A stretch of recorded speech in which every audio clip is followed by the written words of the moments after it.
কথায় আছে কর্তার ইচ্ছাই কর্ম।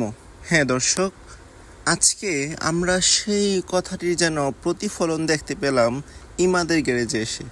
তো এই বাসটি হচ্ছে মালিকের নিজস্ব ইচ্ছায় তাদেরকে একটু ভিন্ন পেইন্ট স্কিম করা হয়েছে। তো দেখেন উপরের পার্টটিতে কিন্তু একটি পিঙ্ক বা গোলাপি কালার একটি লেয়ার দেওয়া হয়েছে, আর বাসটি অনেকটা কোস্টার শেপ মনে হয়েছে। তবে এটি কিন্তু লং রুটে কিন্তু সার্ভিস দিবে, অর্থাৎ ঢাকা থেকে গোপালগঞ্জ, টুঙ্গিপাড়া, ফরিদপুর এই সকল রুটে কিন্তু সার্ভিস দিবে।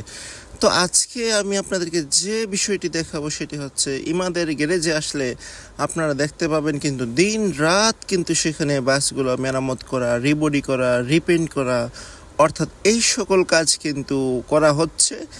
তো আসলে আপনারা জানেন যে ইমাদ হচ্ছে একটি পরিচিত এমনকি স্বনামধন্য অপারেটর।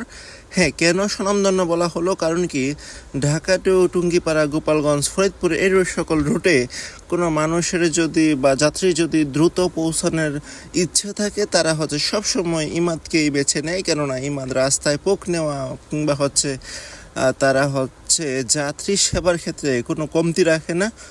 যদিও তাদের চেসিস হচ্ছে ভারতীয় অশোক লেল্যান্ড এমনকি টাটা। তো যাই হোক, এই টাটা এমনকি অশোক লেল্যান্ড চেসিস দিয়েই কিন্তু যাত্রীদের মনকে আকৃষ্ট করা যায়। এর একটি অনন্য উদাহরণ হতে পারে ইমাদ পরিবহন।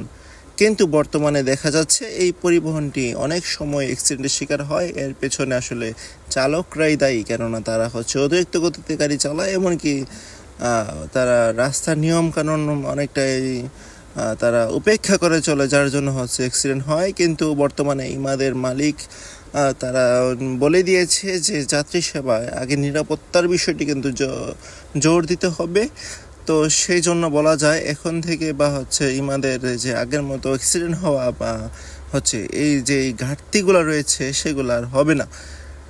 তো এই গ্যারেজটি হচ্ছে যাত্রাবাড়িতে আপনারা আসলে দেখবেন যে দিন রাত সেখানে আসলে ইমাদের কাজ হচ্ছে, আর বিভিন্ন পেইন্ট স্কিম করা হচ্ছে। অনেকগুলো বাস রয়েছিল ইমাদের যারা ছিল বুলেট শিফট, তাদেরকে আবার পুনরায় ওয়ান গ্লাসে আনা হয়েছে। তো দেখতে পাচ্ছেন, এই ছিল আপডেট।